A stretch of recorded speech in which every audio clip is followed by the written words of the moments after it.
It's so difficult to reflect on the darkest times in your life. Sometimes you gotta do that. I was fucked up. I hit rock bottom. After you take that top card. When I die, I want my last words to be, I did it. December 2nd, 2025 started like any other Tuesday night. People were scrolling through Netflix, looking for something to watch before bed. Then, without warning, without promotion, without the usual media blitz that accompanies major releases, a 4-part documentary appeared on the platform. Sean Combs, The Reckoning. Within minutes of people pressing play, social media exploded. TikTok filled with reaction videos. Twitter became a digital courtroom. Reddit threads stretched into the thousands. Because what viewers thought would be another celebrity controversy doc turned into something far more disturbing. This wasn't gossip repackaged for streaming. This wasn't speculation or rumor. This was decades of buried secrets, backed by testimony, documents, and footage that made the entertainment world stop in its tracks. The documentary opened with footage shot just 6 days before Diddy's arrest in September 2024. Exclusive material that nobody had seen before. And from that first moment, viewers knew they weren't watching typical entertainment content. They were watching a meticulously assembled investigation that would unravel one of hip-hop's most powerful empires, piece by piece. The reactions came fast and unfiltered. Some people couldn't finish the first episode. Others binged all 4 parts in one sitting, unable to look away despite the weight of what they were seeing. Comment sections overflowed with shock, disgust, and one question that kept appearing over and over. How did he get away with this for so long? But here's what made The Reckoning different from every other celebrity documentary that's ever dropped. Want to know what evidence finally brought down an empire that seemed untouchable? Make sure you hit that subscribe button and turn on notifications, because what's coming next in this story will show you exactly why this documentary became the most talked about release of 2025. Trust me, you don't want to miss what happens when decades of silence finally break. The man behind The Reckoning wasn't some random filmmaker looking for a controversial subject. It was 50 Cent, serving as executive producer through his G-Unit films. And if you know anything about the history between 50 and Diddy, you know this wasn't just business. This was personal. The two had been trading shots for years. Subliminal disses in songs, social media jabs, industry tension that everyone knew about, but nobody fully understood. But 50 didn't just throw money at this project and walk away. He brought in director Alexandria Stapleton, someone with a track record of unflinching investigative documentaries. Together, they built something that felt less like entertainment and more like a prosecutor's case file. The documentary unfolds across 4 parts, each one peeling back another layer of Diddy's public persona to reveal what allegedly existed underneath. Part 1 establishes the empire, the rise of Bad Boy Records, the cultural dominance, the transformation of Sean Combs from Harlem Kid to Puff Daddy to Diddy to one of the wealthiest figures in music history. But even in these early episodes, cracks appear. Former associates speak with a tension in their voices. Childhood friends describe a shift they witnessed, a change from ambitious to ruthless. And then the documentary does something most celebrity docs avoid. It doesn't just interview people willing to go on camera with their faces shown and names attached. It protects sources who feared retaliation, using voice distortion and shadow interviews to let people speak truths they've been too terrified to share publicly. By part 2, the tone shifts completely. The Reckoning stops being a biography and becomes an exposé. Footage appears that viewers had never seen before. Documents get displayed on screen, police reports, legal filings, private communications that somehow made their way into the filmmaker's hands. And the interviews intensify. People who worked in Diddy's orbit for years, some for decades, begin describing an environment of control, manipulation, and fear. These weren't disgruntled former employees with axes to grind. Many of them were visibly uncomfortable, pausing mid-sentence, choosing words carefully, still processing trauma even years after leaving his employment. The documentary presents their accounts not as isolated incidents, but as patterns. Different people, different time periods, different cities, yet the behaviors described remained consistent. That's when viewers started to understand this wasn't about one bad decision or one moment of poor judgment. This was systemic. Parts 3 and 4 bring everything together with a precision that felt almost prosecutorial. The filmmakers had clearly done years of research, cross-referencing timelines, verifying claims, building connections between events that seemed unrelated until placed side by side. They examine the unsolved cases that had haunted hip-hop for decades. They explore the parties that became known by a name that would later appear in federal indictments. They let survivors speak without interruption, giving them space to tell their stories in full, and the cumulative effect was devastating. By the time the final episode ended, viewers weren't just shocked, they were angry. Angry that this had been happening in plain sight. Angry that so many people had known and stayed silent. Angry that it took this long for the truth to surface. The documentary became more than a streaming release.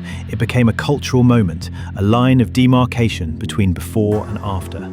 Before, Diddy was a controversial figure with allegations swirling around him. After the reckoning, he was something else entirely. The facade had crumbled, and what remained was a man whose empire was built on far more than talent and business acumen. And the most terrifying part? The documentary made clear that what viewers were seeing was only what could be verified and shown. The filmmakers hinted at more, stories that couldn't be told yet, evidence that couldn't be revealed, sources still too afraid to come forward. Which meant that, as shocking as the reckoning was, it might only be the beginning. But the documentary's most damning evidence didn't come from anonymous sources or shadowy figures speaking from darkened rooms. It came from someone who had been there from the very beginning. Someone who kept meticulous records of everything he witnessed, and someone whose testimony would connect dots that investigators had been trying to link for decades. Kirk Burroughs wasn't just another bad boy employee. He was a co-founder, the man who stood beside Diddy when the label was nothing more than an idea and a dream. He managed the personal finances, oversaw business operations, and most importantly, he wrote everything down. 30 boxes worth of handwritten journals, daily entries spanning years, documenting not just business decisions, but behaviors, incidents, and moments that Burroughs clearly knew would matter someday. In The Reckoning, Burroughs speaks with the weariness of someone who's carried secrets too heavy for too long. His journals become the documentary's backbone, contemporaneous records that corroborate other testimonies and fill gaps in timelines that have previously been murky. He describes his role not just as business manager, but as someone who handled the messy aftermath of situations that could have destroyed careers if they became public. The journals detail payments made to people who needed to stay quiet. They reference incidents that were scrubbed from official records. They show a pattern of behavior that, when read in sequence, paint a portrait of someone willing to do whatever necessary to maintain power and control. One of the most disturbing allegations Burroughs makes centers on the aftermath of the City College stampede in 1991. 9 people lost their lives in a crush of people trying to enter a celebrity basketball game and concert promoted by Diddy, then known as Puff Daddy. The official story focused on overcrowding and poor security. But Burroughs' journals tell a different story, one involving an incident with the mother of one of the victims. The documentary doesn't provide graphic details, but the implication hangs heavy. Burroughs describes being told to handle a situation, to make sure it didn't become public, to ensure that a tragedy didn't become a scandal. The way he speaks about it, decades later, you can see the weight still pressing on him. The journals also document alleged incidents involving Misa Hilton, a stylist and the mother of Diddy's first son. Burroughs recounts moments of violence he claims to have witnessed, confrontations that happened behind closed doors, a pattern of behavior toward women that he says he saw repeated throughout his years working alongside Diddy.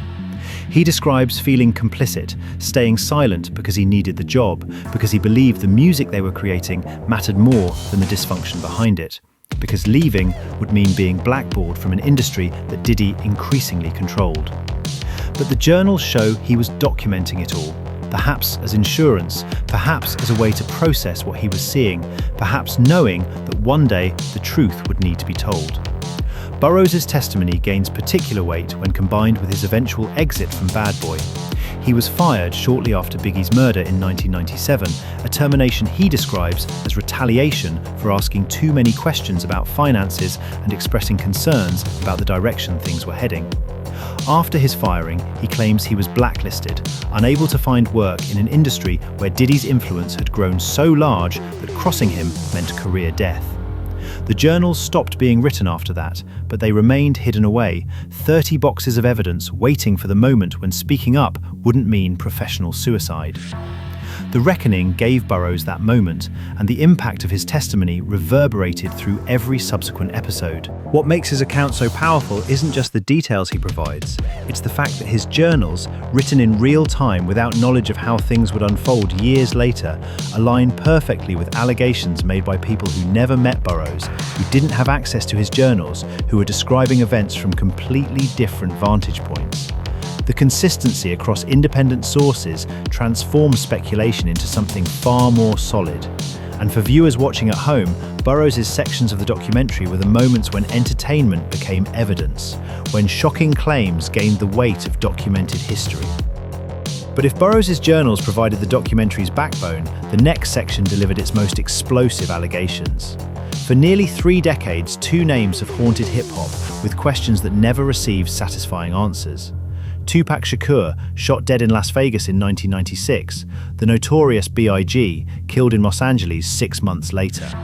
Both murders remain officially unsolved, though theories have circulated for years, whispered in industry circles, debated in internet forums, referenced in songs through coded lyrics. The Reckoning takes those whispers and amplifies them into something that feels dangerously close to accusation. The documentary carefully frames these sections as presenting allegations and connecting dots rather than declaring guilt, but the connections it draws are impossible to ignore. Burroughs' journals contain entries about mysterious car rentals to Las Vegas around the time of Tupac's murder, payments made to individuals whose names meant nothing to Burroughs at the time, but who would later become central figures in investigations.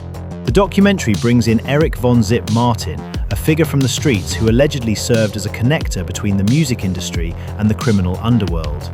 Through voice distortion and shadowed interviews, individuals describe conversations about problems that needed solving and people who needed handling. Then The Reckoning presents audio from Keffe D's proffer sessions, interviews he did with law enforcement where he discussed the night Tupac was killed. Keffe D, who would eventually be charged in connection with Tupac's murder in 2023, described the logistics of that night, who was involved, who gave orders, and crucially, where the money came from. The documentary doesn't explicitly say Diddy paid for Tupac's murder. It doesn't have to. It presents Keffe D's words, Burroughs' journal entries, and the timeline of events, then lets viewers draw their own conclusions. And those conclusions, for many watching, felt inevitable. But the documentary goes further, connecting these historical allegations to more recent incidents. Kid Cudi, the rapper, publicly had a falling out with Diddy. Shortly after, his car was bombed. Then his home was invaded. Kid Cudi has spoken about fearing for his life, about threats he received, about feeling targeted by someone with enough power and resources to make violence happen from a distance. The documentary places these incidents within a larger pattern, suggesting that the methods allegedly used in the 90s never really stopped. They just evolved and became more sophisticated. Perhaps the most chilling testimony comes from someone named Capricorn Clark, who describes being forced at gunpoint to participate in activities she never consented to. Her sections of the documentary are difficult to watch, not because of graphic content, but because of the raw terror still visible in her eyes as she recounts what happened. She talks about being trapped, about understanding that refusal meant death, about surviving by compliance, and then living with that survival for years afterward. When the documentary connects her story to the broader allegations about Diddy's methods of control, the pattern becomes unmistakable. These sections of The Reckoning sparked the most intense debate online. Some viewers felt the documentary went too far, connecting dots that might not actually connect, suggesting guilt without concrete proof. Others argued that the sheer volume of consistent allegations across decades and victims made coincidence impossible. Legal experts weighed in, explaining the difference between what can be proven in court and what patterns of behavior suggest. Hip-hop historians pulled out old interviews, magazine articles, and lyrics, finding references that suddenly took on new meaning in light of the documentary's allegations. The debate raged across social media for days, but one thing became clear. Whether or not Diddy was legally responsible for these unsolved cases, The Reckoning had permanently altered how people viewed him and his rise to power. And if you're wondering how all of this connects to the federal case that finally brought him down, how testimony about decades-old incidents relates to the charges he was actually convicted on, then you need to stay locked in. Because what the documentary exposes next takes everything we've discussed and shows how those alleged patterns of control and violence evolved into something that would eventually catch the attention of federal prosecutors. Hit that like button if you're still with me, because this next part reveals the lifestyle that existed behind closed doors, the events that federal agents spent years investigating, and the testimony that would ultimately send Diddy to prison. The term freak-offs sounds almost innocuous, like celebrity slang for exclusive parties or wild nights that rich and famous people joke about. But when federal prosecutors used that term in their indictment, they weren't describing parties. They were describing orchestrated events involving coercion, trafficking, and systematic abuse that allegedly lasted for hours or sometimes days. The reckoning dedicates significant time to breaking down what these events actually entailed, and the details are disturbing enough that the documentary has to carefully navigate what it can show while still conveying the severity of what allegedly occurred. Clayton Howard appears in the documentary as someone who worked in logistics for these events. His job wasn't glamorous. He arranged supplies, coordinated timing, handled cleanup, and most importantly, he kept quiet about what he saw. Howard describes these gatherings as meticulously planned operations, not spontaneous parties. There were lists of required items, specific requests for substances, detailed instructions about setup and breakdown. He talks about delivering suitcases full of supplies to hotel rooms, then being told to return hours later to clean up evidence of what transpired.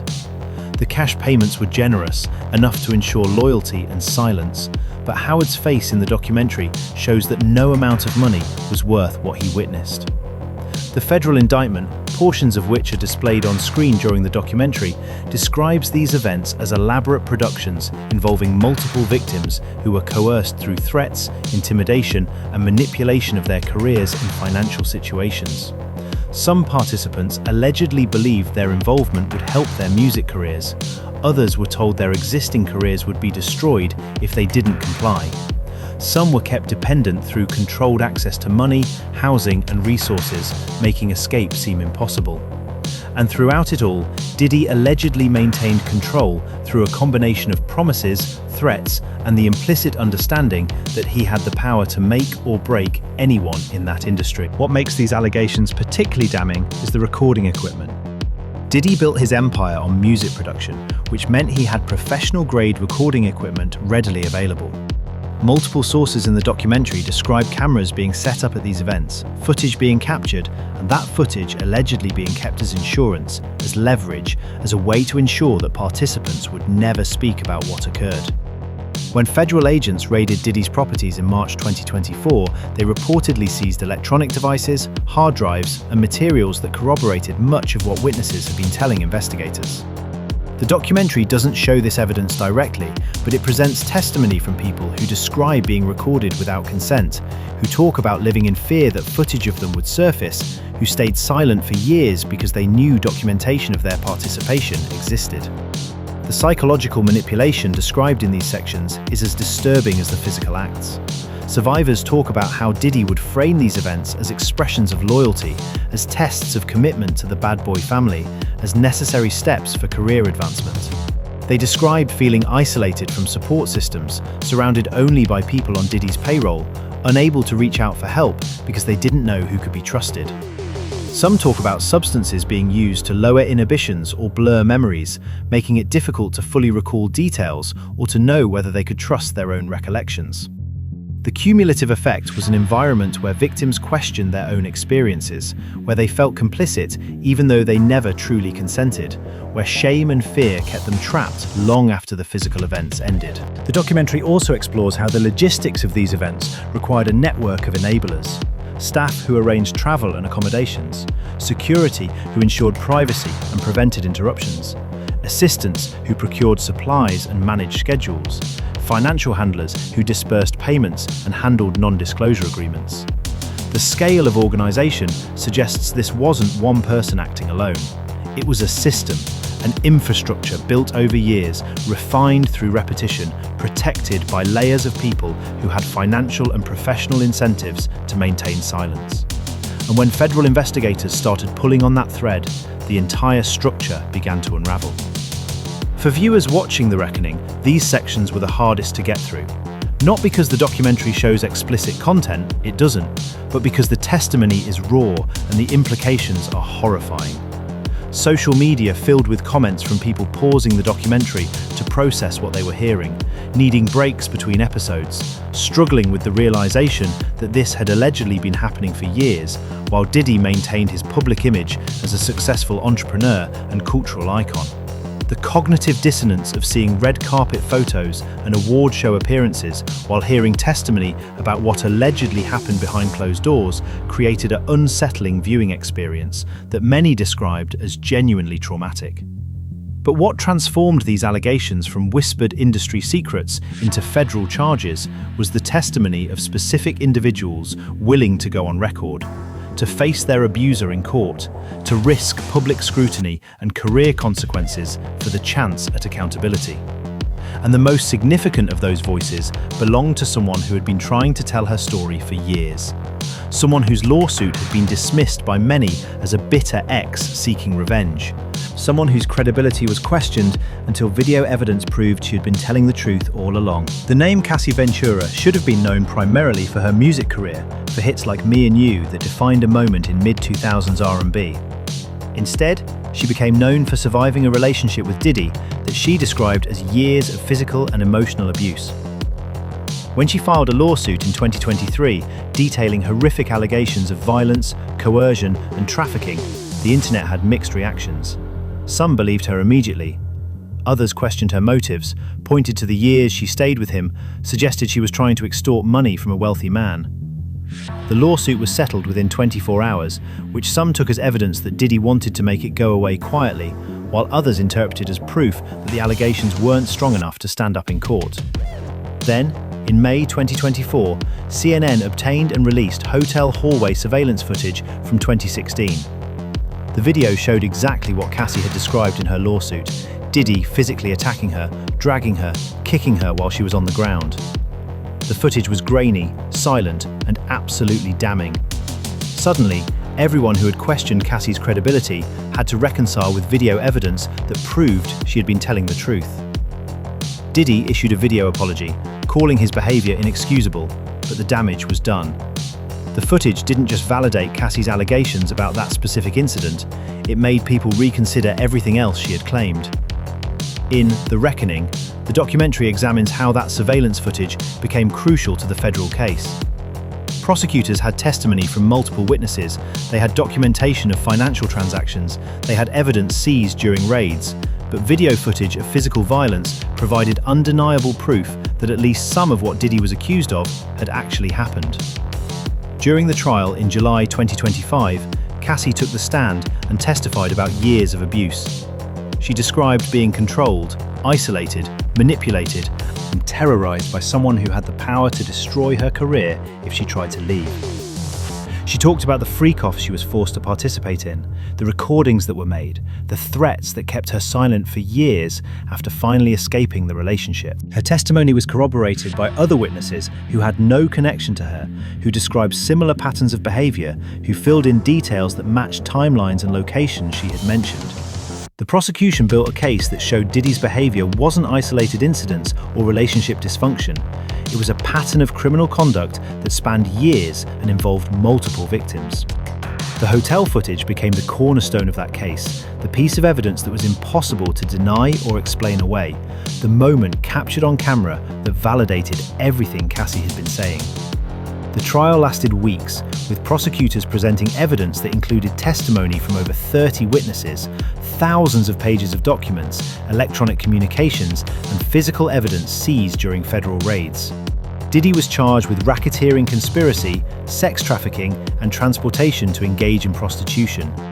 The defense argued that relationships between adults, even unconventional ones, weren't criminal, that what prosecutors called coercion was actually consensual, that witness testimony was motivated by financial gain or revenge. But the prosecution had that video. They had Cassie's testimony, delivered with a steadiness that suggested someone who had been waiting years for the chance to be heard and believed. They had the pattern of behavior documented across multiple victims and multiple years. In the end, the jury acquitted Diddy on the racketeering and sex trafficking charges, finding that prosecutors hadn't proven those allegations beyond reasonable doubt. But they convicted him on 2 counts of transportation to engage in prostitution, violations of the Mann Act that carry significant federal prison time.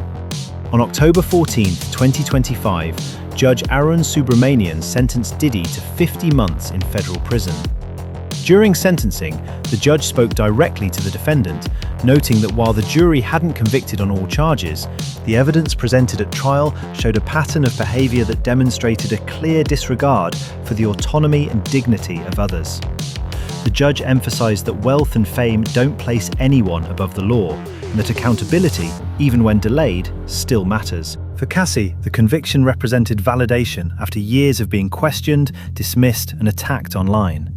For other survivors who testified or provided evidence, it was proof that speaking up, despite the risks and costs, could actually lead to consequences for powerful abusers. For the public watching the reckoning and following the trial, it was a rare moment of accountability in an industry that had protected powerful men for decades. But as significant as that 50-month sentence was, it represented just the beginning of Diddy's legal troubles. Because while federal prosecutors were building their criminal case, civil attorneys were assembling something potentially even more devastating. The criminal trial might have ended with a conviction, but the legal storm surrounding Diddy is far from over. In fact, what's coming next could be even more damaging than the federal case that sent him to prison. As of December 2025, Diddy faces over 80 active civil lawsuits filed by individuals alleging abuse, assault, trafficking, and various forms of misconduct spanning decades. These aren't frivolous claims filed by opportunists trying to cash in on his downfall. Many of these lawsuits include detailed allegations, corroborating witnesses, and evidence that mirrors what was presented at his criminal trial. And more keep getting filed. Attorney Tony Busby has become the most prominent face of this civil litigation wave. His firm represents 37 individuals with claims against Diddy, and during a press conference in October 2024, Busby stated that his office had received over 400 additional inquiries from potential victims. Not all of those will result in lawsuits, but even a fraction of that number represents a legal nightmare that could stretch on for years. Busby has described his clients as people who were too afraid to come forward earlier, who watched the criminal trial and finally felt safe enough to tell their stories, who saw Cassie being believed and realized they might be believed too. What makes these civil cases particularly significant is the lower burden of proof. Criminal cases require evidence beyond a reasonable doubt, a high bar that explains why Diddy was acquitted on some of the federal charges. But civil cases only require a preponderance of evidence, essentially showing that something more likely than not occurred. That lower threshold means allegations that couldn't result in criminal convictions can still lead to civil liability. And given the patterns documented in the reckoning, the testimony presented at trial, and the growing number of individuals describing similar experiences, many legal experts believe Diddy faces serious exposure in these civil proceedings. The financial implications alone are staggering. Each lawsuit seeks damages that could range from hundreds of thousands to millions of dollars. If even a quarter of the existing lawsuits result in judgments or settlements against him, the total cost could reach into the hundreds of millions. Diddy's net worth has been estimated at around $800 million, though that figure includes assets like real estate, business holdings, and music catalog rights that aren't liquid. Defending 80-plus lawsuits while simultaneously paying settlements or judgments could potentially bankrupt even someone with his level of wealth. Some financial analysts have speculated that he may be forced to sell off major assets, including stakes in businesses like Ciroc Vodka and Revolt TV that have been central to his public brand. But beyond the financial damage, these civil cases represent something potentially more devastating, a public reckoning that will play out over years. Each lawsuit that goes to trial means more testimony, more evidence presented in open court, more details becoming part of the public record. Even cases that settle often include admissions or statements that add to the documented history of allegations.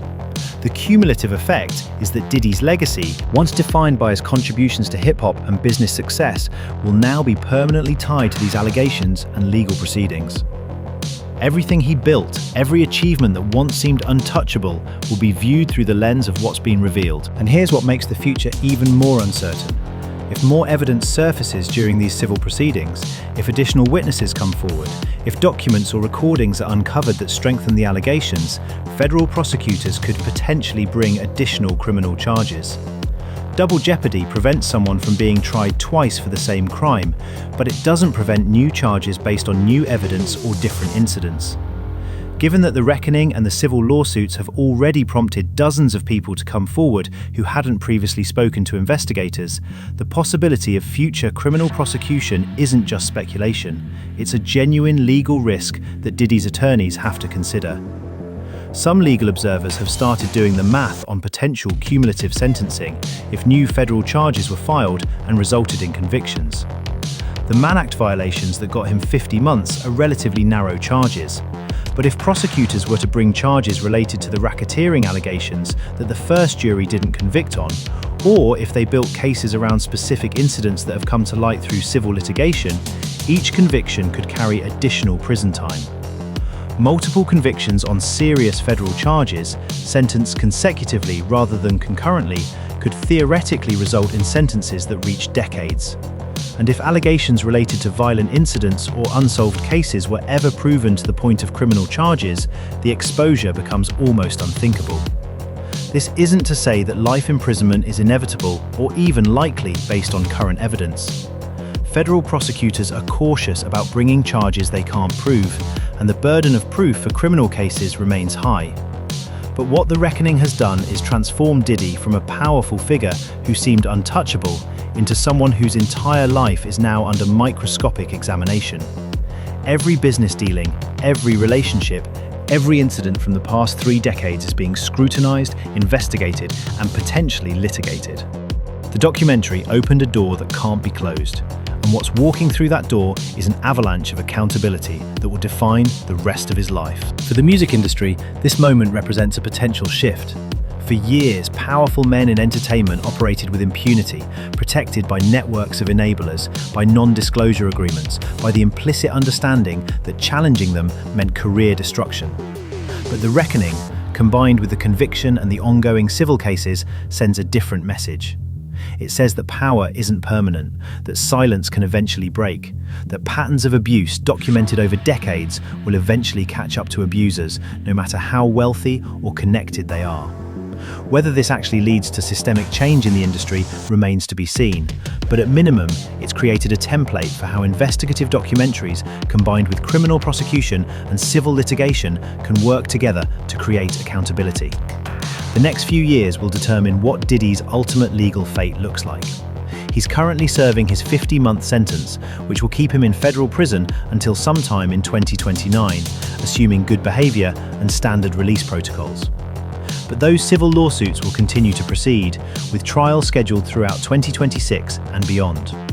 More allegations will surface, more evidence will be presented, more survivors will tell their stories. And with each new revelation, the gap between who Diddy appeared to be and who he actually was will become more impossible to ignore. What started with a Netflix documentary has become a cultural reckoning that extends far beyond one man's criminal conviction. It's forced uncomfortable conversations about complicity, about the industry systems that enable abuse, about how many people knew what was happening and chose silence. It's made people reconsider nostalgia for an era of hip-hop that was built on exploitation and violence. It's demonstrated that documentation matters, that Kirk Burroughs keeping those journals for 30 years, that hotel security cameras capturing footage, that survivors writing down their experiences even when they thought no one would believe them, all of it mattered. All of it contributed to a moment of accountability that seemed impossible just a few years ago. The Reckoning isn't just the title of a documentary, it's an accurate description of what's happening to Sean Combs right now and will continue happening for years to come. The empire he built is crumbling, not through business failures or creative decline, but through the weight of truth that was buried for too long. The survivors who were silenced are being heard. The patterns that were hidden are being exposed. And the man who seemed untouchable is learning that power, built on abuse and fear, eventually collapses under its own weight. December 2nd, 2025 will be remembered as the night a documentary changed everything. The moment when years of whispered rumors crystallized into documented reality. when entertainment became evidence, and when one man's carefully constructed public image shattered irreparably. For anyone who has followed hip-hop history, who has wondered about unsolved cases and unanswered questions, who has heard allegations whispered in industry circles, The Reckoning provides context that makes everything click into place in the most disturbing way possible. And for survivors everywhere who have been told their stories don't matter, that they won't be believed, that powerful people can't be held accountable, this moment offers something different. Proof that truth, even when delayed, can eventually break through.